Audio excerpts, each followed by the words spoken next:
नमस्कार, छायाज रेसिपीजमध्ये आज आपण ज्वारीच्या पिठापासून खूप टेस्टी, हेल्दी आणि मस्त असा नाश्ता बनवतो आहे। तर इथे मी 1 वाटी ज्वारीचं पीठ घेतलं आहे। कुठलीही 1 वाटी सेट करा, तिने इथे पीठ मोजून घ्या। त्याच वाटीने मोजून अर्धी वाटी इथे मी रवा घेतला आहे, जाड किंवा बारीक कोणताही रवा घेऊ शकता। यामध्ये 1 वाटी दही घालायचं आहे। दही थोडंसं आंबट घ्यायचं म्हणजे चव रेसिपीला खूप छान येते। दह्याच्याच वाटीमध्ये मी 1 वाटी पाणी घेतलं आहे, सगळं यामध्ये घातलं। आता हे मिक्स करून घेऊया। ज्वारीच्या पिठाच्या ऐवजी तुम्ही इथे नाचणीचं पीठ, बाजरीचं पीठ सुद्धा वापरू शकता।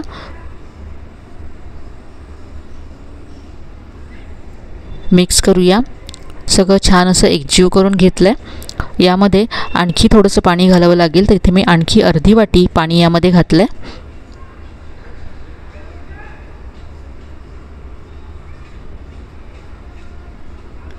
सगळं छान मिक्स करून घ्यायचं, सगळ्या गुठळ्या काढून घ्यायच्या आहेत। आता हे आपण झाकून बाजूला ठेवून देऊया आणि मस्त अशी वेगळी कांद्याची चटणी तयार करूया। तर इथे मी तडका पॅन गॅसवरती गरम करत ठेवला आहे। यामध्ये 1 चमचा तेल घालायचं आहे। तेल गरम झालं की अर्धा चमचा उडदाची डाळ आणि अर्धा चमचा चण्याची डाळ घातली आहे। यानंतर इथे 7 ते 8 मेथीचे दाणे घातले आहेत। यापेक्षा जास्त घालू नका, नाहीतर चटणी कडू होऊ शकते। कढीपत्त्याची पानं घातलेत। कढीपत्त्याचा स्वाद खूप छान लागतो या चटणीमध्ये। थोडंसं परतून घेतल्यानंतर यामध्ये 3 ते 4 लसणीच्या पाकळ्या घातल्यात आणि इथे मी आता 2 बेडगी मिरच्या घातल्यात। यामुळे रंगसुद्धा छान येईल आणि तिखटपणासुद्धा येईल चटणीला। इथे आता 1 मध्यम आकाराचा कांदा असा उभा चिरून यामध्ये मी घातला आहे। यानंतर आंबटपणासाठी थोडीशी चिंच घालायची आहे। याबरोबरच चवीप्रमाणे इथे मीठ घातलं आहे आणि आता कांदा सॉफ्ट होईपर्यंत परतून घ्यायचं आहे। खूप वेगळी अशी ही चटणी आहे आणि चवीला खूपच छान लागते। इथे पहा, कांदा छान सॉफ्ट झाला आहे। गॅस बंद करायचा आहे आणि हे मिक्सरच्या भांड्यामध्ये काढून घ्यायचं आहे। तर हे आता पूर्ण थंड झालं आहे। थोडंसं पाणी घालून ही चटणी आता वाटून घेते मी। तर इथे चटणी वाटून तयार आहे। आता चटणीला आपण फोडणी देऊया। तिथे तडका पॅन गरम करत ठेवला, यामध्ये 1 चमचा तेल घालायचं आहे।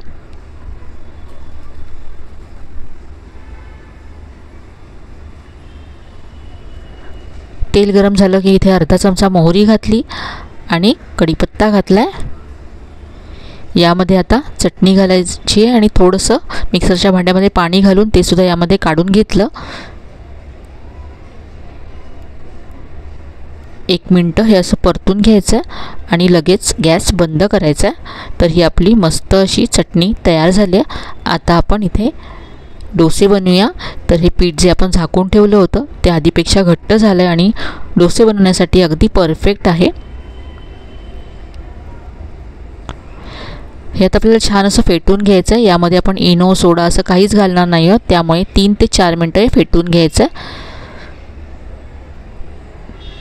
तुम्ही हवं असल्यास यामध्ये पाव चमचा बेकिंग सोडा किंवा इनोसुद्धा घालू शकता, पण जर तुम्हाला इनो, बेकिंग सोडा असं काही घालायचं नसेल तर हे 3 ते 4 मिनिटं असं फेटून घ्या।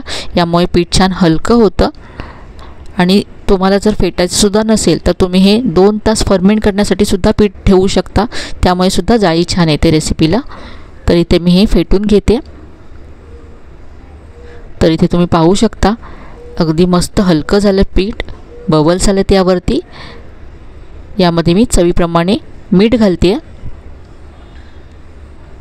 मिक्स करूया आणि आता याचे पण डोसे बनवूया। तर इथे मी तवा गरम करून घेतला आणि तव्याला थोडंसं मी तेल लावून घेतलं आहे। यावरती पीठ घालायचं 1 चमचा आणि जास्त पातळ करायचं नाही आहे।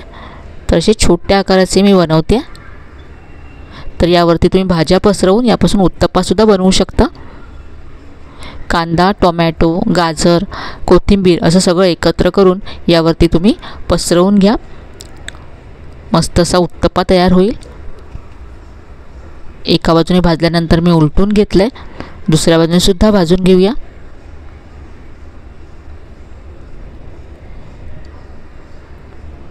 मुलं जर ज्वारीची भाकरी खात नसतील तर अशा पद्धतीचा डोसा तुम्ही त्यांना बनवून द्या, नक्कीच खातील। तर इथे हा डोसा तयार झाला। आणखी एक इथे डोसा मी बनवते आहे। मुलांच्या टिफिनसाठी किंवा नाश्त्यासाठी सुद्धा तुम्ही बनवू शकता। एकानंतर एक अगदी झटपट हे डोसे तयार होतात आणि चवीला खूपच मस्त लागतात। आपण आज जी चटणी बनवली आहे त्या चटणीबरोबर या डोस्यांची चव खूप छान लागते।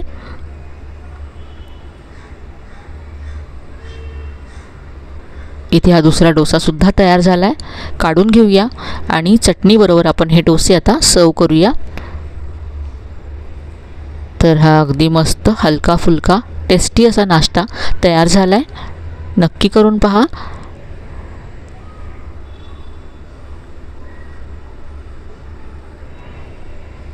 आजची ही रेसिपी तुम्हाला नक्कीच आवडली असेल। रेसिपी कशी वाटली कमेंटमध्ये कळवायला विसरू नका।